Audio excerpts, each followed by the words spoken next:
सटाणा शहरातील शेतकी संघाच्या जागेवर उभारण्यात येत असलेले व्यापारी संकुल तालुक्याच्या वैभवात भर घालणारे ठरेल असा दावा शेतकी संघाचे संचालक डॉक्टर प्रसाद पाटील यांनी पत्रकार परिषदेत केला। वाहनतळासह सर्व नियमांचे पालन करून उभे राहणारे हे पहिले व्यापारी संकुल ठरेल। मग नियमांवर बोट ठेवणाऱ्यांनी शहरातील इतर संकुलांकडेही पाहावे अशा शब्दात त्यांनी टीकाकारांवर थेट निशाणा साधला। शहरात आज अनेक व्यापारी संकुले आणि दवाखाने उभे आहेत, मात्र त्यापैकी कुठे वाहनतळाची व्यवस्था आहे, कुठे सर्व नियमांचे काटेकोर पालन झाले आहे असे एकतरी संकुल दाखवून द्यावे असे आव्हानच डॉक्टर पाटील यांनी दिले। शेतकी संघाच्या जागेवरील संकुलाकडे बोट दाखवणाऱ्यांच्या भूमिकेवरही त्यांनी सवाल उपस्थित केला। संघाच्या संकुलावर आक्षेप घेण्यापूर्वी संबंधितांनी स्वतःच्या मागील इतिहासाकडे डोकावावे असा टोला लगावत संबंधितांचे कागदोपत्री पुरावे आणि ऑडिओ रेकॉर्डिंग जनतेच्या दरबारात उघड करण्याचा खळबळजनक इशारा त्यांनी दिला। आमच्यावर आरोप करणाऱ्यांचा इतिहास जनतेसमोर मांडला तर अनेकांचे चेहरे उघडे पडतील असा गंभीर इशाराही डॉक्टर पाटील यांनी दिल्याने शहरातील राजकीय वर्तुळात चर्चेला उधाण आले आहे। दरम्यान व्यापारी संकुलाच्या उभारणीवरून सुरू असलेल्या आरोप प्रत्यारोपांना पत्रकार परिषदेमुळे आणखी धार आली असून डॉक्टर पाटील यांच्या पुरावे जनतेच्या दरबारात मांडण्याच्या इशाऱ्यानंतर आता विरोधक काय भूमिका घेतात याकडे सटाणा शहराचे लक्ष लागले आहे। आणि हे जेव्हा प्रकरण सुरू झालं आता तुम्ही पाहिलं की सगळे शेतकी संघाचे संचालक गावातले येते, अक्षरशः आम्हाला यांचे कोणतेही पत्र आलेत आम्ही प्रत्येक पत्राला उत्तर दिलेलं आहे आणि मला असं वाटतं की नगरपालिकेने 100% सहकार्य केलेलं आहे।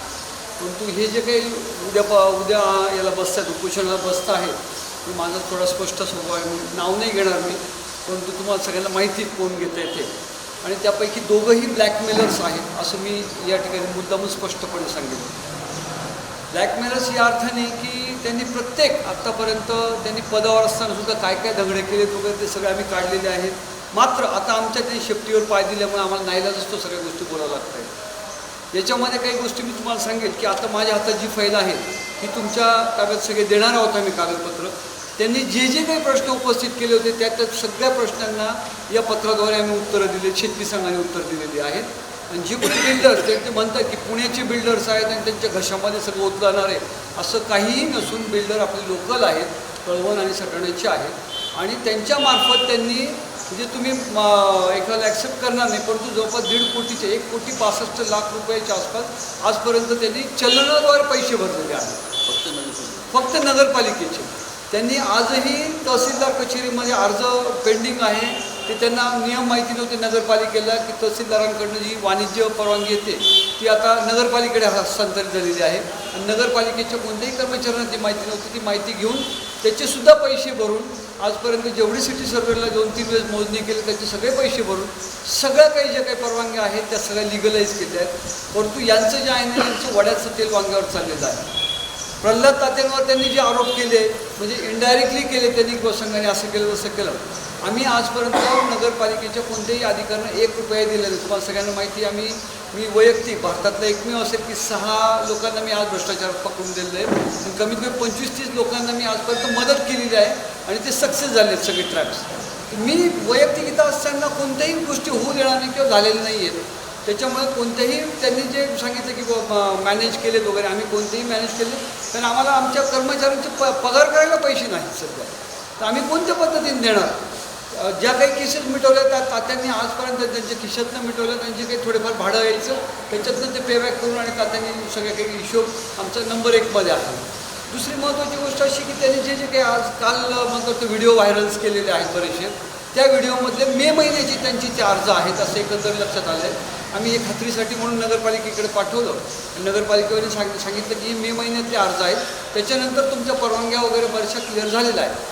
तांत्रिकदृष्ट्या आता तुम्हाला सगळ्यांना माहिती आहे की तांत्रिकदृष्ट्या काहीतरी प्रॉब्लेम्स येणार आणि त्या ठिकाणी थोडं डिले झालेलं असेलही एखाद्या वेळेला आणि तहसीलदार कचेरीतनं नगरपालिकेकडे ट्रान्सफर व्हायला जी काही वेळ लागला त्याच्यामध्ये फक्त दिरंगाई झालेली। मात्र ते अर्ज आमच्या बिल्डरनी तहसीलदार कचेरीमध्ये सुद्धा दिलेले आहे की आम्ही तो रस्तासुद्धा हस्तांतर करायला तयार आहे। रस्त्यात ज्यांनी सांगितलं की 800 काहीतरी फुटाचा रस्ता ते दिसत नाही तसं काही नसून आज कोणीही तिथे गेलं, तुम्ही जरी आज कॅमेरे घेऊन गेले तिथं रस्ता तेवढा मोकळा सोडलेला आज दिसतो. त्यामुळे आम्ही कोणत्याही नियमांचं उल्लंघन आज केलेलं नाही आहे. तिसरी महत्त्वाची गोष्ट, जे आता ते दोघं जण आहेत ते दोघंही ब्लॅकमेलर्स आहेत. दोघांची अपेक्षा आहे की आम्हाला कमीत कमी 2-2 गाळे तरी मिळावे याच्यात. यांचा तो इनडायरेक्टली आमच्यापर्यंत निरोप आलेला असताना आम्ही त्यांना सपशेल नकार केल्यानंतर त्यांनी सगळे उद्योग सुरू केलेले आहेत. तुम्हाला माहिती आहे याच्या आधी काय काय प्रकार झालेत वगैरे, हे मी जर ओपन करायला गेलो तर ते खूप पुढच्या पुढं निघून जाईल. मात्र ते न करता मी आज मुद्दाहून मोगम सांगणार आहे की जो एक ब्लॅकमेलर आहे त्यांनी मार्केट कमिटीमध्ये मार खाल्लेला आहे. त्यांनी एक गाळा कुठल्या तरी मंत्री महोदयांच्या फोनवरनं काहीतरी बोगस फोन कॉल करून आणि त्यांनी मार्केट कमिटीकडं मागितला होता अर्ज, आणि त्याच्यावरनं जे आता तिथे सचिव साहेब आहेत त्यांच्यावर त्यांनी बरेच आक्षेप घेतले होते. त्यांचीही हायकोर्टामध्ये काय म्हणतात आपण ती एक केस पेंडिंग आहे की ज्याच्यामध्ये त्यांनी त्यांचा बदनामी झाल्याचं त्यांनी दावा दाखल केलेला आहे. असे अनेक प्रकार आहेत. यांची हिस्ट्री जर काढली तर हे राऊरीला वाळू माफिया होते. या रस्त्याच्या कामांमध्ये त्यांनी निधनाची सुद्धा माती विकून तिथे तलाव बांधून द्यायचं कबूल केलं होतं. तिथं कोणतंही काम केलेलं नाही आहे. हे असेच त्याचे सगळे उद्योगधंदे आहेत. पिंपळनेरला आज त्याच्यावर 4 केसेस पेंडिंग आहेत. त्यांनी असंच आदिवासींच्या वगैरे जमिनी बळकवून आणि इथेही सटाण्यामध्ये तेच प्रकार त्यांनी चालू केलेत. मी वैयक्तिक त्याला भेटलो आणि त्याला सगळे जेव्हा सांगितलं तर त्यांनी तात्यांवर काही वेगळे आरोप केले होते जे की सपशेल तात्यांनी नाकारलेले आहेत. त्याच्यामध्ये एक मोठ्या माजी अधिकाऱ्यांचे नाव आहे की ते वेळ आली त्यावेळेला मी डिस्क्लोज करेल. माझ्याकडे त्याच्या रेकॉर्डिंग्स आहेत. हे मुद्दामून आज तुम्हाला पत्रकारांना मी मुद्दामून सांगतोय. दोघांकडे गेल्यानंतर दोघांच्या घरच्या माझ्याकडे रेकॉर्डिंग्स आहेत आणि दोघांनी पण क्लिअर कट सांगितले की रस्त्याचं मॅटर मिटवू, आम्ही केसेस मागे घेतो. हे रस्त्याचं मॅटर तात्यांशी कोणत्याही किंवा माझ्या फॅमिलीशी कोणत्याही संबंधित नाही. आमचे चुलत भाऊ प्लस 5-6 लोक आहेत. त्यांच्या जमिनीचा तो मॅटर रस्त्याचा आहे. एक नाला होता सरकारी, तो बळकावलेला आहे रस्ता, जो की सगळ्या अधिकाऱ्यांनी तो निकाल पॉझिटिव्ह दिलेला आहे. आजही ती केस मालेगावमध्ये पेंडिंग आहे. निकालसुद्धा त्याचा जवळपास फायनल झाला. तर त्याचा निकालसुद्धा लागलेला आहे की ती नाला मोठा करून देण्यात यावं म्हणून तो रस्ता चालू करतो. तर ती केस तुम्ही मागे घ्या आणि मग आम्ही गाड्यांचं मागे घेतो असंही त्या व्यक्तीने सांगितलेलं आहे मला. हे मला सांगितलेलं, त्याची रेकॉर्डिंग मी वेळ पडली त्यावेळेला मी तुम्हाला निश्चित ती सादर करेन. तिसरी महत्त्वाची गोष्ट अशी की खरेवाडीचं जे प्रकरण होतं ते कोणाशीही संबंधित नव्हतं. बिल्डर दाभाडीचं इथे येऊन त्यांनी अनियमितपणे सगळे गाळे किंवा जागा विकलेल्या आहेत. कोणतीही ओपन स्पेस सोडलेली नाही, कोणतेही रस्ते सोडलेले नाहीत आणि त्याच्यामध्ये ते मॅटर चालले म्हणून त्यांनी ते केलं.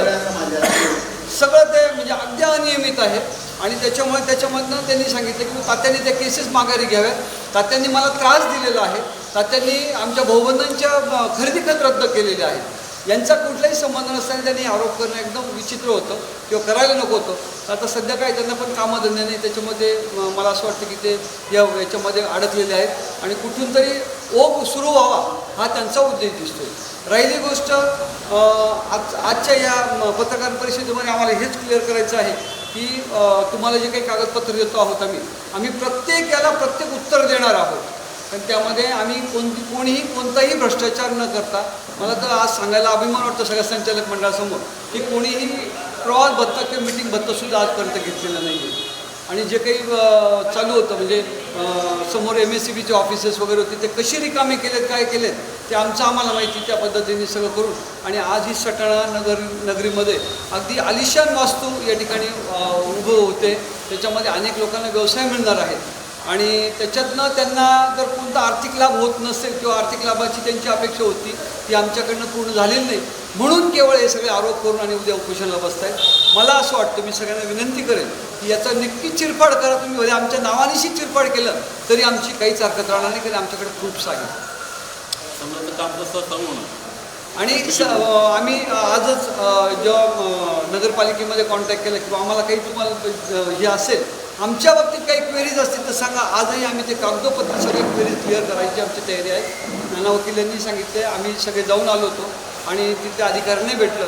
अधिकाऱ्यांवर विनाकारण त्यांनी शिंतोडे उडवायचे कामं चालले, त्यांच्या काहीच संबंध नाही. आणि 4 वेळेस 2011 सालात झालेली आम्ही आमच्या वकिलामार्फत सुद्धा त्यांना म्हणजे पत्र वगैरे दिलेलं आहे, लेटर्स दिलेले आहेत. मला असं वाटतं की आम्ही एकदम प्रामाणिकपणे सगळे काम करतोय. भगवान की या पे देर है अंधेर नाही आहे असं म्हणूया.